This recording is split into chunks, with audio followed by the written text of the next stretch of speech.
my beautiful, beautiful family and friends and loved ones that came to join today for my first weekly Sunday of spiritual passion poetry.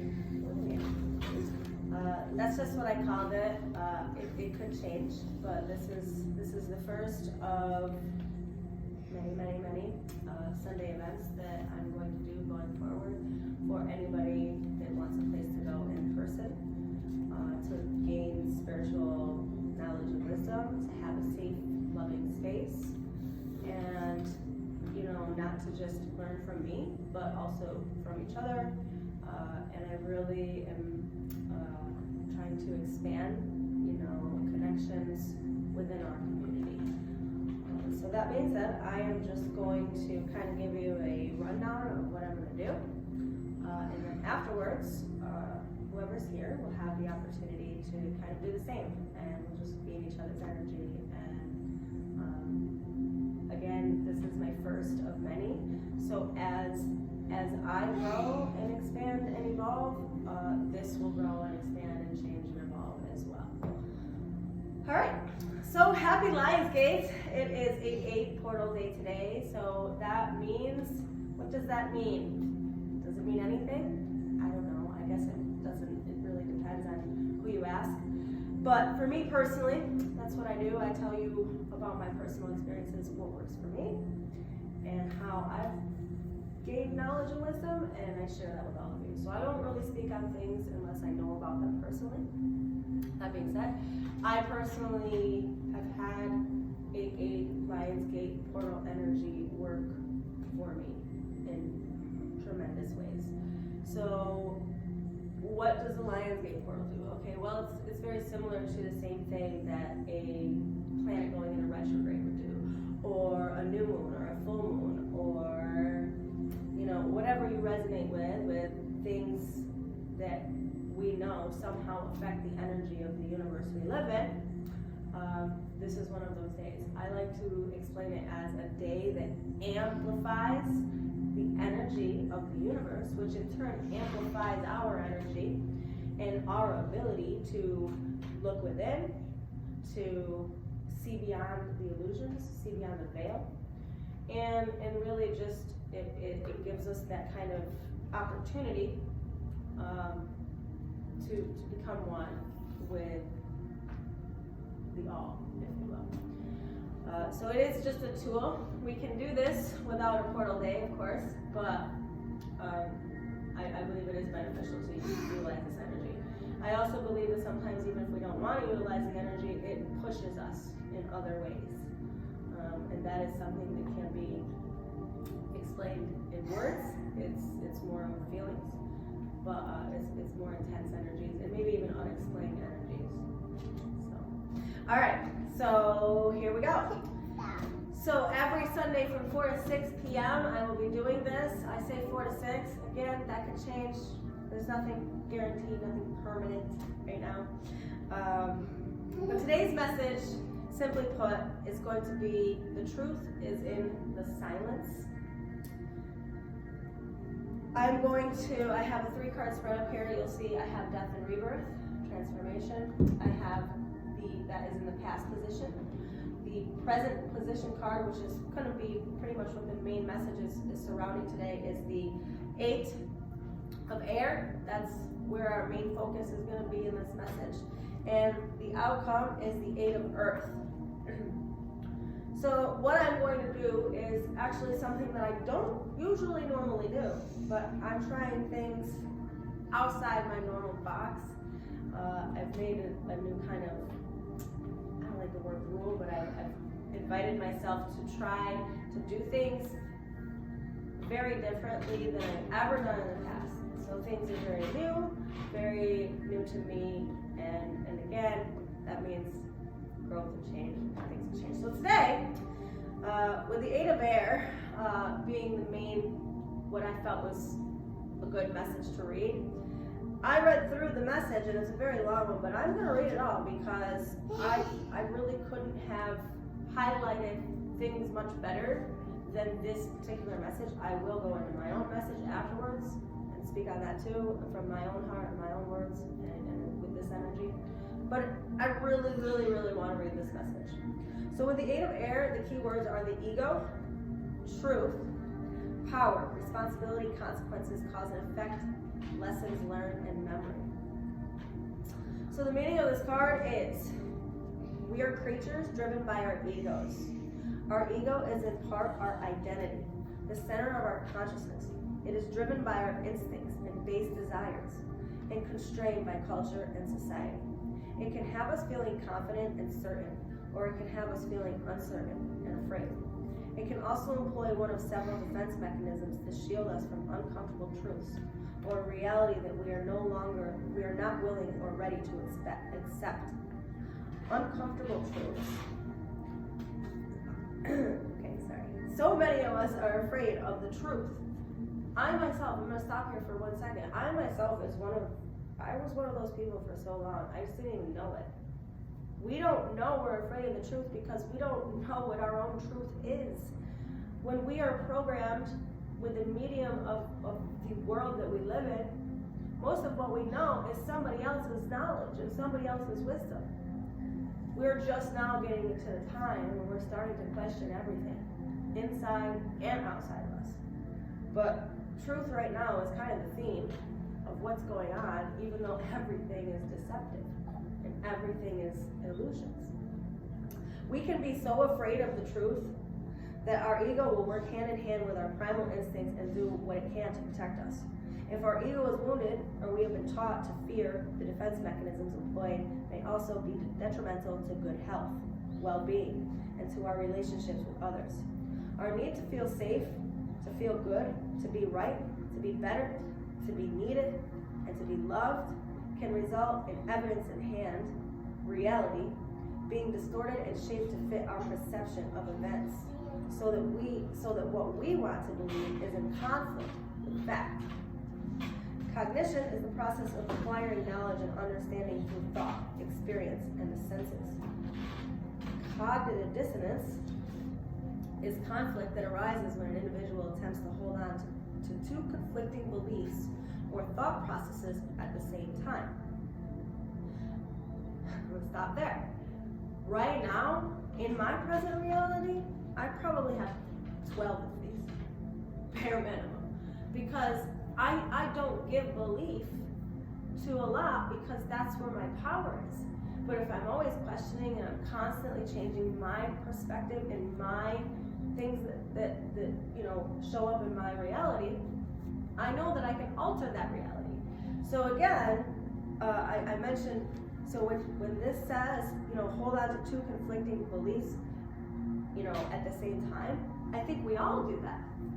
I mean, there's so many things that we could say, oh, absolutely not, and we think we're rigid on it, and then someone will give us an opposing view, and we'll be like, well, yeah, I can see that too, and we can believe that too. So I think that we do this unintentionally all the time, but I don't necessarily think it's a bad thing. So I will just say that. I'm going to continue reading this person's, sorry, I should have given her credit, Ravynn Phelan, all right? I'm going to continue her words. That conflict can give rise to mental, emotional, and physical discomfort, especially when our actions and our reason for behaving in a particular manner war with our natural sense of right and wrong and the moral code we are taught by those around us. Isn't that such a contradiction? It's such a contradiction. Everything is so hard because although these words, they're absolutely right. They're absolutely right. And this is part of the reason we have such conflict within us is because there's so many things that we're feeding and trying to understand. So when I say having two different beliefs that oppose each other isn't necessarily a bad thing, it kind of is at the same time if it's causing mental, physical, emotional distress in some way that we cannot see or understand at a conscious level. So, again, truth, right? Practicing a behavior that does harm, like smoking or overeating, for example, can give rise to cognitive dissonance. The desire to continue doing something that everybody knows and cannot deny is harmful is rejected by a belief that it benefits the individual more than it harms them. Their parents or grandparents may have smoked for decades with no apparent ill effects, or the individual may come from a long line of overweight people who have lived long and happy lives. The act of smoking helps one to keep their weight under control, while the act of eating makes the other feel sated and peaceful. There is an emotional or psychological hook, and so they continue, even though their choice to do so could result in their chronic ill health, even death. What they have is an addiction, and what their mind attempts to do is to make them feel good about the fact that they refuse to give up their addiction. They know and understand the potential consequences of their choice to continue, but refuse to consider them or choose to ignore them, responding in a defensive manner when those consequences are raised. So I'm gonna stop right here. Bubby, I'm gonna talk to my son for a minute. What is something that you know you're addicted to? Starts with an S.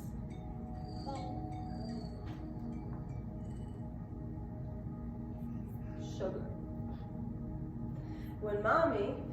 When I tell my son, and I try to explain to him how I understand sugar makes you feel happy, it's good, it's delicious, right? Like you can't deny it's delicious.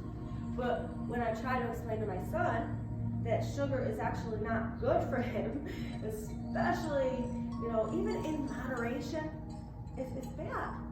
But he gets very defensive when I try to explain this, right? So that's just like a natural way of showing and explaining how we can have addictions that we don't necessarily realize are addictions, So, anyway, all right, I'm gonna move on. However, the conflict that arises can be dispelled by doing one of several things.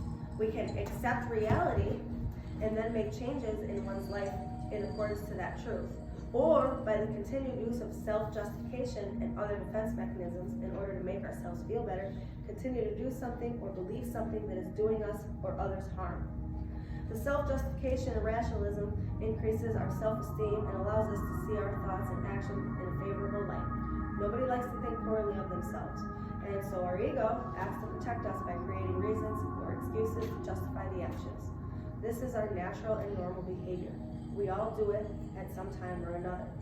But while we can embrace a natural and normal state of denial, we are unlikely to escape consequences of our own actions.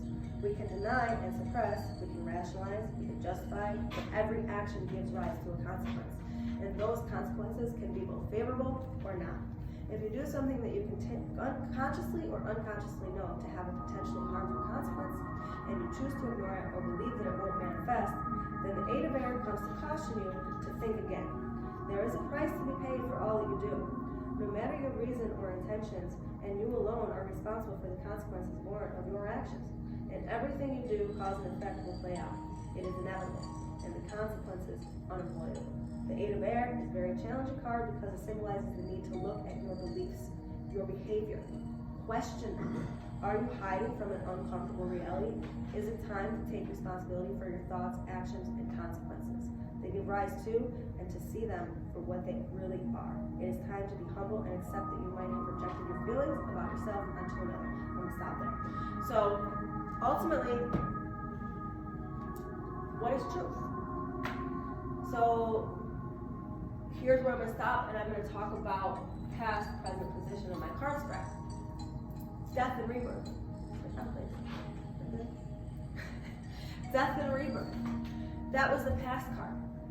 We are at the point where we have passed the death and rebirth. We know at this point, I think we're all aware, that we have to die to rebirth. We have to have, that is part of transformation. If we are evolving and we are growing, we are dying and we are being reborn. If we are growing, we are in the dark sometimes. That's where we grow. If we look at anything, let's look at nature. Nature is the best teacher of all. Nature itself teaches us that in the dark is where the potential and the growth happens. That's where our roots are. If something is growing and it has unstable roots, it's probably not going to do so well. It's got to get the root love back. It all starts with base root, that sitting in the dark, growing in the dark. But death and rebirth, until we can truly, truly embrace what that means, that it's not just a physical and thing where we die and we transform into another life, into whatever we believe, right? But we have to shed layers. What does shedding layers mean? When a snake sheds its skin, it's not dying, but it certainly is a whole bunch of dead skin that it didn't need anymore. It's So, growing. what's that? I said it's growing. Right. So, but shedding layers, I mean, we can learn a lot from a snake, right? Because we shed layers that we don't need. So again, the reason I think I'm talking, that I think that death and rebirth card came up today in the past position, when it comes up in the past position, it's coming up because it's a repeated challenge. And as a collective, I know I suffer with death still sometimes, right? Because I'm an ego and I hold on to my tail and grip, and it's hard for me to let go. So sometimes I am exactly this person, and my ego will justify and justify and justify because I don't want to let go. But if I look at the big picture and I ask myself honestly, what is it doing to serve my highest good? How is it helping me? Am I gaining love? Am I gaining things that are making me grow? Or am I gaining fear? And am I gaining negativity? But ultimately, truth. What is truth? So here's my questions. Truth, right? Crap. So I think I'm gonna end it. I'm gonna end after I talk about this. I'm gonna end with the outcome card, which is the 8 of Earth. 8-8, like that, the portal day, 8 of air, 8 of Earth. Anyway, what is truth? When you hear the word truth, how do you envision it? What words would you use to describe truth? Is truth personal or universal? Or is it both? Take this time, I'm going to ask you to just stop for a moment. Close your eyes. Sit with yourself in stillness and just sit with the darkness, the no thing, the nothing, the all, the I am nothing, I am everything.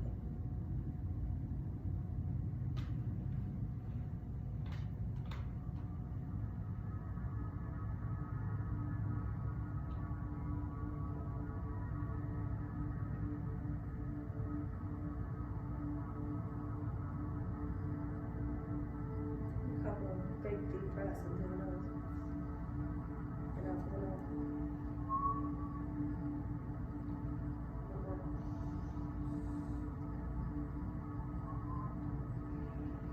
And one last time.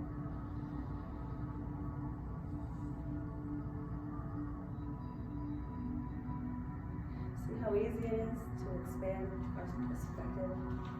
You see how easy it is to really sit in stillness. Dark, calm, quiet, if we allow ourselves to do so.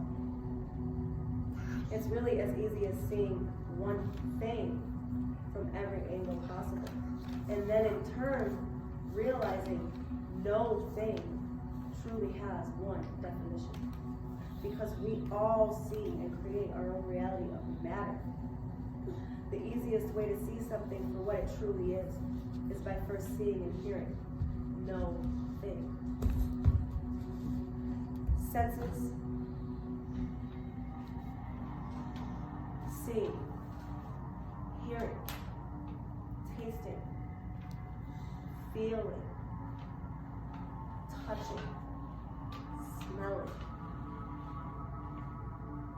That's how we find what we need. And we can't do that until we understand what it's like to shut the noise up. You know, when I first started meditating, actually, I was presented with meditation. It was offered to me. Somebody suggested it as a way to help what I was going through 4 years ago. And I literally rejected them. I didn't mean to, and I wasn't trying to be mean, but I said, I cannot meditate. Because when I shut my eyes and I close my eyes, it gets louder. Yes, child. Yes. It gets louder because when you close your eyes and it gets loud, it's because there's too much. There's too much in there, and most of it's probably not even yours. So when it gets loud, when you close your eyes, the next step is figure out what you're looking at. When you close your eyes and you say, I can't take this too much, instead of running away from it or trying to go back to the waking or finding distractions or being in denial, go with it. Go into the chaos in your mind. Because if it's loud, there's a reason it's loud. And there are probably messages that you are definitely missing. That being said, it's not an easy task when you don't know and you've never meditated or you've never really tapped into looking within. It's pretty frightening. In fact, it can be quite, intimidating. Especially if you're anything like me and you're very rigid and analytical, factual. I needed to see everything. I needed to see everything with my eyes, my physical eyes, in order to believe in anything.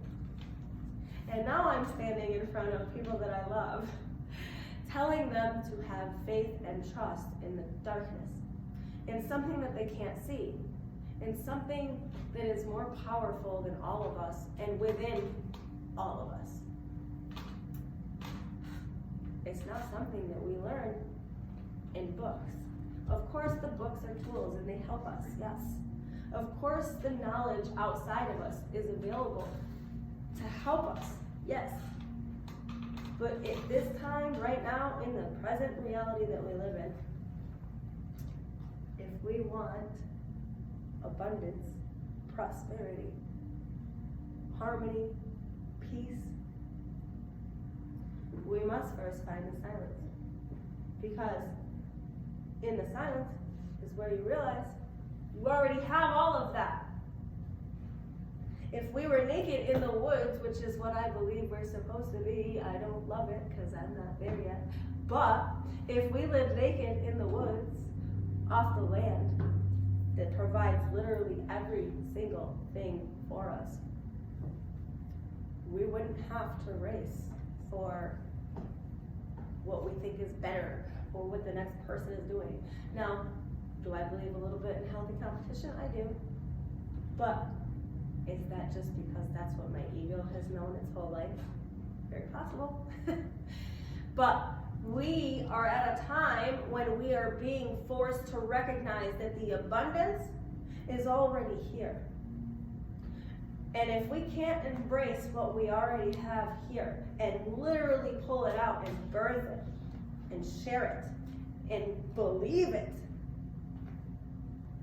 we're not going to get anything outside because we have to first understand that it's there. And it starts in that silence and in darkness. I'm looking at my son right now, and he's 9 years old. I know that he only understands about, maybe if I'm lucky, 50% of this. But my hope and my faith lies in the trust that I can't see. In the trust in self, in my wisdom, in my messages from the silence, from beyond whatever that may be. I was against religion pretty much my whole life. I still am. And it's not because I'm against religion, it's because I'm against fear tactics. I'm against, and I shouldn't even say against, it's just there are better ways. There are better ways to learning and understanding each other than rules and guidelines and fear and judgment. I'm here to tell you I don't know all of those ways, but the ways that I do know, I really want to share with all of you. When you realize that all that you seek outside of you is actually you, the search and fight, they can end. And you can be everything and nothing and gain freedom that no words can describe. I'm not there yet. I'm not even there yet. But every day I aim to be better. Every day I do a little more to get there. The other day I found myself spiraling. I started to get fearful. I started to get worried. I read something. It was something so minimal, but I allowed my magnificent mind to take me down this spiral of a negative hole that I almost fell right into. And I had to step back and I had to look at myself and go, you know better than this. You know what you're doing right now. And it took me calling myself out on my conscious bullshit to really see and understand what I was doing. And for the first time, I could go, I just called myself out on my own stuff. Maybe I didn't do as great as I should have, but I noticed that I recognized it. It didn't take my husband going, you know, what does that have to do with our life? You know, I figured it out. Like, it just took a moment. 4 years ago, I couldn't have quieted my mind if I wanted to because I didn't know how. I didn't have the knowing of what to do. Nobody told me, go into the chaos in your mind. Start asking yourself questions. How do you feel? Are you angry? Get it out. Nobody said that. I had all these coping mechanisms, but none of them were personally designed for me. So I had to do that. What I'm saying is we all have a manual to ourselves, but it's hidden inside of us. So, truth. I'm just going to end it with, it is not tangible truth. It is not permanent. Time is literally an illusion.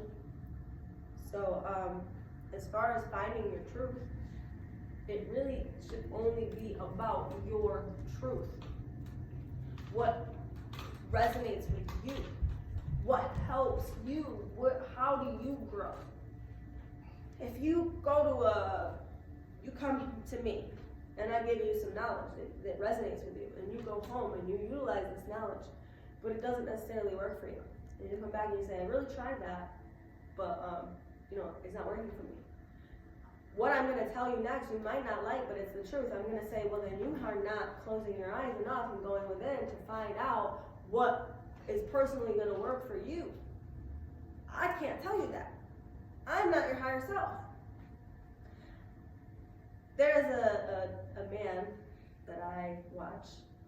His name is Tyler. And I'm going to say his name because that's what I do. I give credit to people who help me. Tyler Ugaldi, I think. I don't know if I'm saying his name right. But Tyler said this, and it literally, this one phrase kind of changed my whole life. The first time I heard him say it, I was triggered, almost.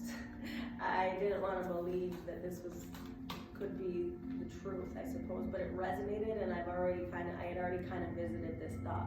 But Tyler said, when we searched for God, and Rumi said, this is a Rumi quote actually, he said, Rumi said, I searched for God and only found myself.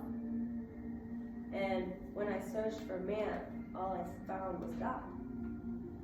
And that is because, as my friend Tyler says, we are gods.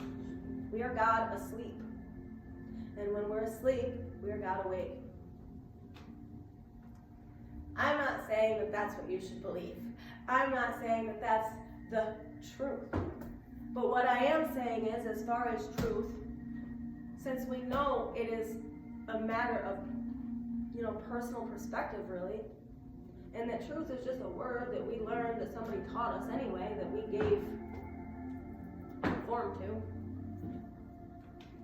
That truth of that statement that he made as his statement has really become my truth, because that is how I feel. It resonates with me. That is true to me. I resonate with that. I can dig that. You know why? Because that statement brings me a feeling of peace and calm, and it answers so many questions, kind of thing, right? But for others, it might go, oh my gosh, I don't know about that. That's kind of crazy. Then I'm telling you, then don't pick that up. Right? Don't pick that up if it makes you feel crazy and like, oh my, you can't. That's too reality shattering. But for me, that's my truth. That's where I'm at in this present moment of what I kind of believe. And again, I'm very reserved with belief, because that is our power. Okay, so here's where I'm gonna kind of wrap it up. I read a poem on my live last night, but I'm going to read the same one because it's really relevant to the now, and I think of kind of what the collective is dealing with, and that's what this message is for, is about collective energy right now. So I'm going to end with my poem, and when I'm done, if anybody else would like to talk or share anything, that's what we'll do. Or if there's anybody has any questions. Yes. Sounds good. All right. So, as I mentioned on my live last night, I am currently in the process of making my own oracle deck. It's going to be a 44 card deck, and it's going to be music related. That's all I'm going to say for now. And I'm just going to read the poem that will be in the book. It comes with the cards, aligned with this particular card.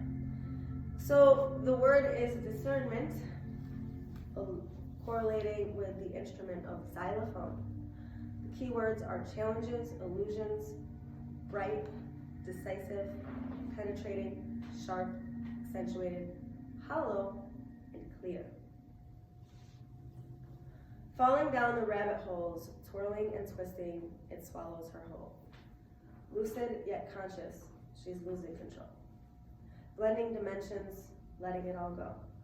Euphoric one instant, then back down the hole.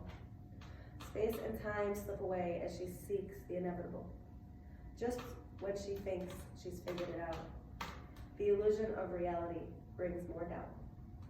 She yearns for home, something not seen, but felt. Somewhere not of this world of hell. She looks outside and gets hilarity. Going inside brings great clarity. Like the colors of the xylophone keys, discernment brings vision and harmony. It's very hard to discern right now.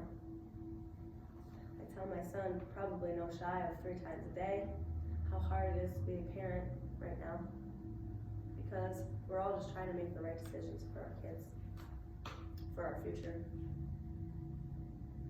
But the truth is, the only way we can do that is by staying in the now and doing our best to be like water and not let the illusions get us.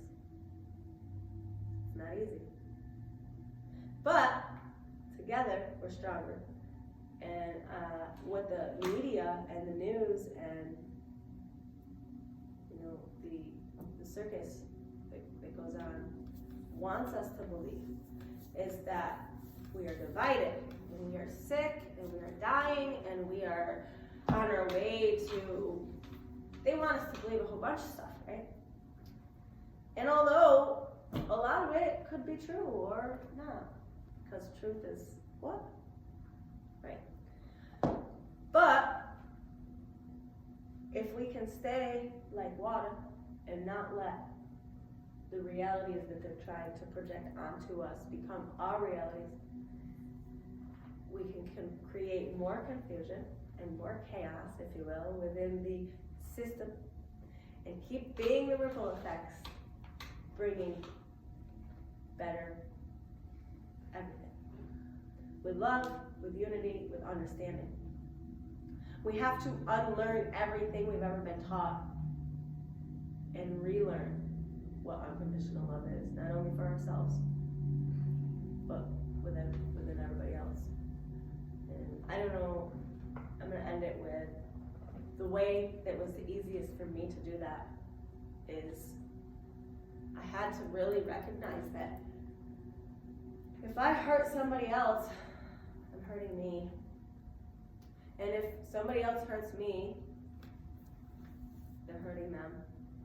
Because whether we like it or not, that is the truth. We are all connected. We do all live in this world together.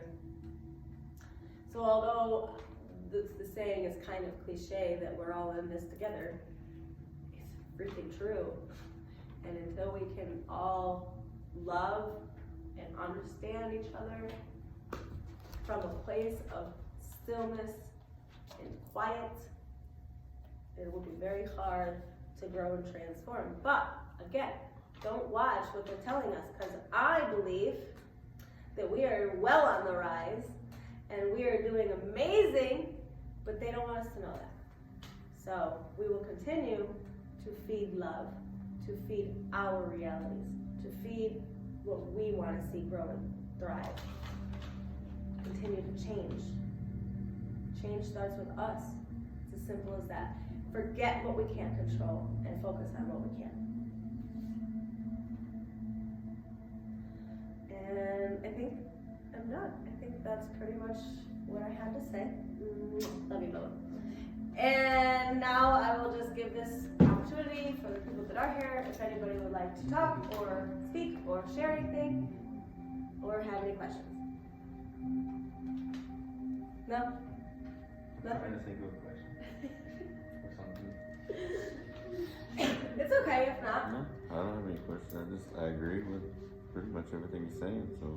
Yeah. I don't have any questions. You did a good job. But, Well, I thank all of you for taking time out of your day to be here with me. I thank all of you for listening. I really thank my kids. They were amazing. If you know them, they were amazing. So I'm very happy about that, and we're gonna wrap it up. I love you all. Happy Lionsgate. Have a beautiful day.